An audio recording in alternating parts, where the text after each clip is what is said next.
Olá! Olha só, quando a gente pensa em Shmuel, né, o Samuel do Tanar, geralmente vem à mente o profeta, aquele que ungiu Saul, ungiu Davi, os primeiros reis de Israel. Exato, essa é a imagem mais conhecida dele, sem dúvida. Mas a gente recebeu uns materiais bem interessantes que propõem uma leitura diferente, sabe? Mergulhando no Zohar, com interpretações ligadas ao Moré André Clem Rosa. Sim, uma perspectiva cabalística que aprofunda muito o papel dele. Pois é, então a nossa ideia aqui hoje é explorar um pouco isso, tentar entender Shmuel não só como essa figura histórica, mas assim como uma peça fundamental no esquema cósmico, né? Quase um arquiteto divino do reino aqui na Terra, segundo essa visão. Exatamente. E um ponto-chave nisso tudo, nesses materiais, é como a alma de Shmuel, para o Zohar, manifesta certas qualidades. Ligadas a Sefirot, Netzach e Hod. Netzach e Hod. Na Cabala, isso seria tipo vitória e eternidade, e a outra é esplendor, glória, algo assim. Isso. Simplificando bastante, são essas ideias. Netzach é a perseverança, a vitória, a energia que persiste. E Hod é o esplendor, a estrutura, a forma. E o fascinante aqui, sabe, é que essas duas sefirot são vistas como os pilares, os canais por onde a profecia geralmente flui. Então a maioria dos profetas receberia a inspiração divina por essa dupla, digamos. Isso. A maioria sim. É diferente, por exemplo, da profecia de Moshe, que a tradição diz ter sido muito mais direta, um nível diferente de clareza, né? Entendi. Mas para Shmuel, essa conexão via Netzach e Hod era central? Precisamente. Ele seria tipo o arquétipo do profeta que opera por esses canais específicos. Ele traz a visão espiritual, que estaria mais ligada a Hod, e a manifesta na realidade de forma consistente, duradoura, que é a cara de Netzar. Faz sentido. E a tradição cabalística nesses textos chega a exaltar a alma dele de uma forma, comparando, em certos aspectos, com Moshe e Aharon juntos. Talvez justamente por essa capacidade de ser um canal tão claro para essas forças criadoras e proféticas. Uau! E essa visão mística, pelo que vi, começa bem antes, né? Já no nascimento dele. A história da mãe Hannah. Ana, né? Sim, a história de Ana. Ela é reinterpretada de um jeito super simbólico nesses materiais, vista como uma representação de Malhut, a Sefirá, do reino, aqui na Terra, que estava, entre aspas, estéril, buscando se conectar com o alto. Exatamente. A esterilidade dela nessa leitura simboliza a dificuldade do nosso plano, de Malhut, em receber e manifestar plenamente a luz divina, o influxo lá de cima. E aí entra a oração dela no santuário, né? Aquela oração silenciosa. Esse é um ponto-chave na interpretação do Zohar. Aquilo não foi só um pedido pessoal desesperado, entende? Foi um evento cósmico. Quase como um movimento de baixo para cima. Tipo, Malhut se elevando para encontrar Binah. Binah, que é o entendimento, a mãe celestial na Cabala. Exato. A oração dela foi esse movimento, Malhut buscando Binar, e Shmuel seria então o resultado dessa união mística. A própria luz, a energia de Binar se manifestando aqui embaixo, em Malhut, através dele. Por isso ele foi dedicado a Deus desde pequeno, né? Faz todo sentido dentro dessa lógica. Sim, a vida dele já nasce com essa marca, essa conexão direta com princípios divinos.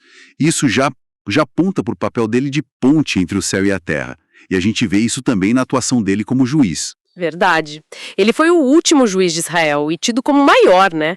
Como essa função de juiz se encaixa nessa leitura cabalística? Bom, como juiz, Shmuel personificaria Emet, a verdade.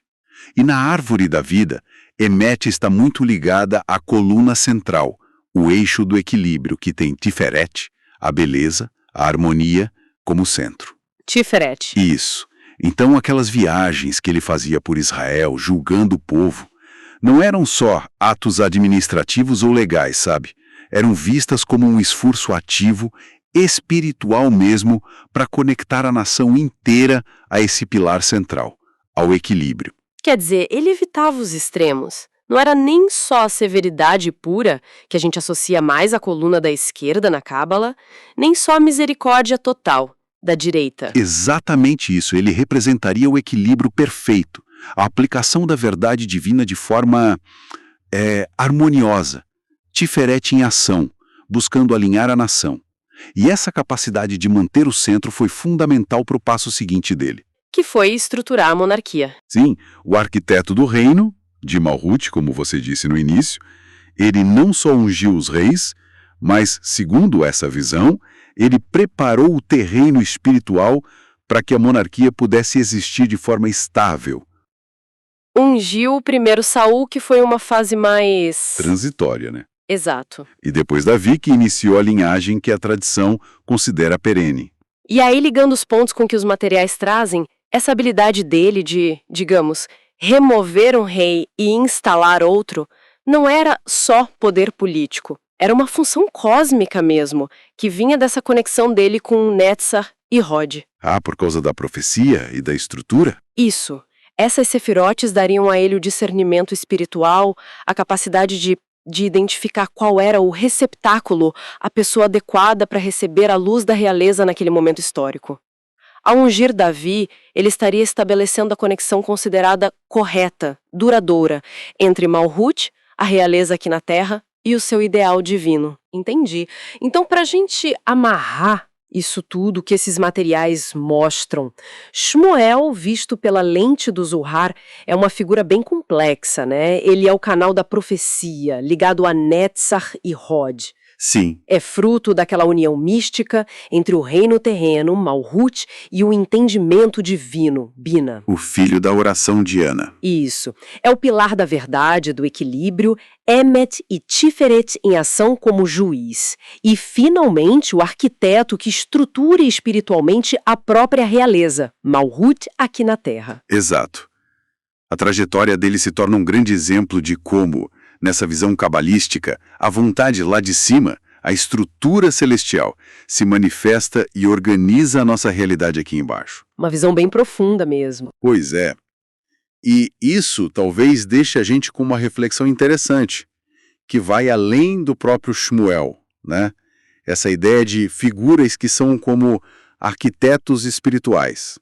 Indivíduos que, segundo certas tradições, não apenas lideram, mas conseguem estabelecer estruturas, legados que duram, porque estão alinhados com esses princípios mais profundos.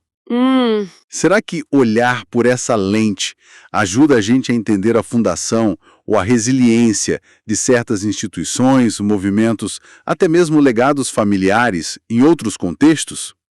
Fica aí a pergunta, né? Algo para a gente pensar.